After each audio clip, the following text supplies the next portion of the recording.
காதலை கல்யாணத்தில் முடிக்க காதலர்கள் பாடுபடுவதை பல கதைகளிலும் நிகழ்வுகளிலும் கேள்விப்பட்டிருப்போம்.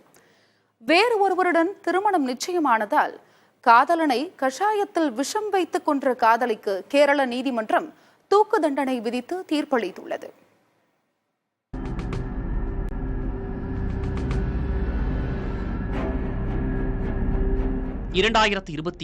ஆண்டு அக்டோபர் 14ஆம் தேதி அந்த துயரச் சம்பவம் நடந்தது.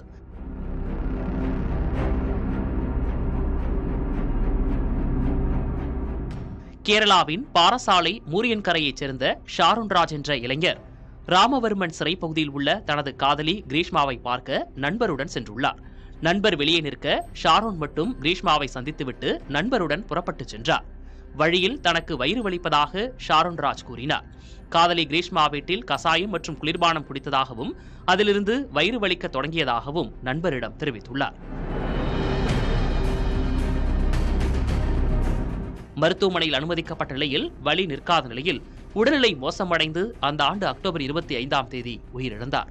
மருத்துவமனையில் ஷாருன்ராஜுக்கு எடுத்த ரத்த மாதிரிகளில் அவருடைய ரத்தத்தில் விஷம் கலந்திருப்பது தெரியவந்தது.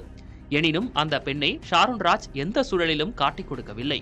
கிரீஷ்மாவிடம் விசாரித்த போது அவரும் கிருமிநாசினி குடித்து தற்கொலைக்கு முயன்றார். அவரை காப்பாற்றிய காவல்துறையினர் அவசர சிகிச்சைக்கு அனுப்பி வைத்தனர். விசாரணையில்தான் அந்த அதிர்ச்சி தகவல்கள் வெளிவந்தன. கிரீஷ்மாவுக்கு வேறு ஒருவருடன் திருமணம் நிச்சயிக்கப்பட்டு விட்டதால் ஷாருன்ராஜ் இந்த திருமணத்தை நிறுத்த அவருடன் ஊர் சுற்றிய போட்டோக்கள், வீடியோக்களை புது மாப்பிள்ளையிடம் காட்டிவிடுவாரோ என்ற அச்சத்தில் கொலை செய்ததாக கிரீஷ்மா வாக்குமூலத்தில் தெரிவித்திருந்தார். இதைத் தொடர்ந்து அவருடைய வீட்டிலிருந்த விஷ பாட்டிலை காவலர்கள் கைப்பற்றினர்.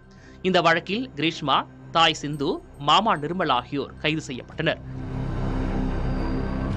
வழக்கில் கடந்த 17ஆம் தேதி தீர்ப்பளித்த நெய்யாற்றங்கரை நீதிமன்றம் கிரீஷ்மா மற்றும் தாய்மாமன் நிர்மல்குமார் இருவரும் குற்றவாளி என தீர்ப்பு வழங்கியது. போதுமான ஆதாரங்கள் இல்லை என கூறி தாய் சிந்து வழக்கிலிருந்து விடுவிக்கப்பட்டார். குற்றவாளிகள் என அறிவிக்கப்பட்டிருக்கும் இருவருக்குமான தண்டனை விவரத்தை நீதிமன்றம் அறிவித்துள்ளது.